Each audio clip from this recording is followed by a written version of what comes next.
Do you want to know? Hey everyone, hope you all are doing great and welcome back to my daily vlog. কোনো special ওকেশনে আমার মেহেদি দিতে ইচ্ছা করে, তো যেহেতু আমার কনভোকেশন ছিল 2 দিন পর, তাই আমি হাতে অল্প করে একটু মেহেদি দিয়ে নিলাম। আর আমার জ্বর ছিল, এই জন্য আমি তেমন কোনো ডিজাইন করিনি, খুব সিম্পল ভাবে মেহেদিটা দিয়েছি। তারপর এটা হচ্ছে তার পরের দিন, সেদিন ছিল কনভোকেশনের রিহার্সেল। আমার যেহেতু ঠান্ডা জ্বর ছিল, তো আমি আগের দিন রাতে মেডিসিন খেয়ে ঘুমিয়েছিলাম, তাই পরের দিন আমার উঠতে অনেক লেট হয়ে যায়, আমি রিহার্সালে যেতে পারিনি।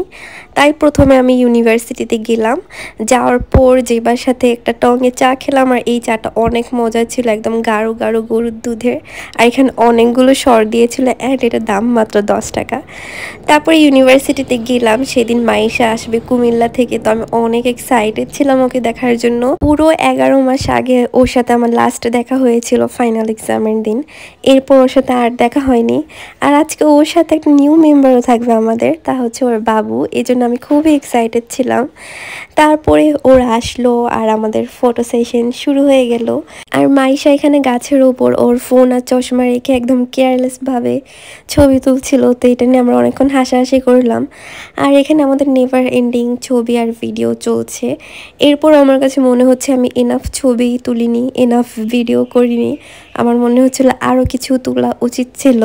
বাসায় আসার পর আমার মনে হচ্ছিল আমার এখানে ছবি তোলা উচিত ছিল, ওভাবে ছবি তোলা উচিত ছিল। থাকে না, চড়ে গেলে বুদ্ধি বাড়ে, ওই রকম অবস্থা। আর আমার শরীর এত খারাপ লাগছিল সেদিন, ঠান্ডায় পুরো বাজে অবস্থা। তো আমি আর বেশিক্ষণ থাকতে পারিনি, কারণ ওয়েদারও খারাপ করছিল, মনে হচ্ছিল বৃষ্টি পড়বে। তা আমি সেদিন চলে আসি, রওনা দিয়ে দিই। বাসায় আসার পর আমার শরীর এত খারাপ হয়ে যায়, ঠান্ডা এত বাড়ে আর এত জ্বর বাড়ে যে আমি একদম কান্না করে দিই যে আমি পরের দিন কিভাবে যাব। পরের দিনের আমার অনেক প্ল্যান ছিল, প্ল্যানের মতো একদম 1%ও কিছু হয়নি। আমি জাস্ট কোনো মতে ড্রেস পরে হালকা একটু মেকআপ করে বের হয়ে যাই।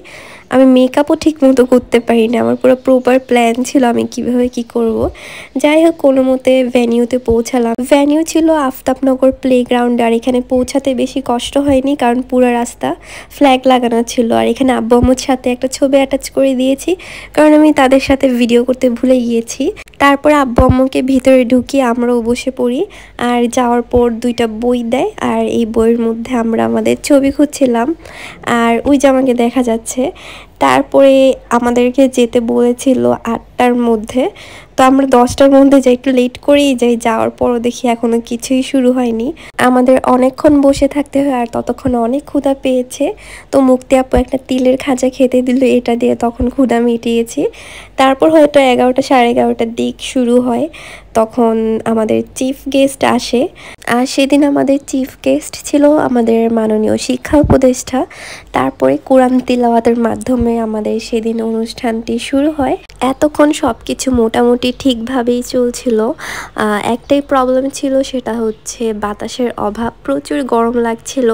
আমরা যে মিডলে বসেছিলাম সেখানে কোনো ফ্যান ছিল না, কিছু না, শুধু যেখানে গার্ডিয়ানরা বসেছিল সেখানে এয়ার কুলারের সিস্টেম ছিল। আমরা গরমে একদম আমাদের একাকার অবস্থা। এই বৈশাখ মাসের তীব্র গরমে ফ্যান ছাড়া কিভাবে থাকা যায়, তার উপর জামার উপর একটা ব্ল্যাক কালার এত বড় গাউন পরে, আমি জানি না। এরপর এসব জিনিস আমরা ইগনোর করে আমরা আমাদের স্পেশাল ডে এনজয় করেছিলাম। যাই হোক, এখন আমাদের ডিপার্টমেন্টের নাম বলবে।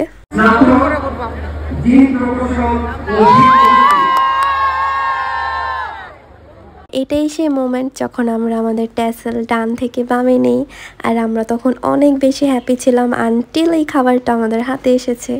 খাবার দেখে আমরা প্রথমে খুশি হয়েছিলাম। মোরগ পোলাও ছিল, সাথে ফিরনি ছিল, সফট ড্রিঙ্কস ছিল।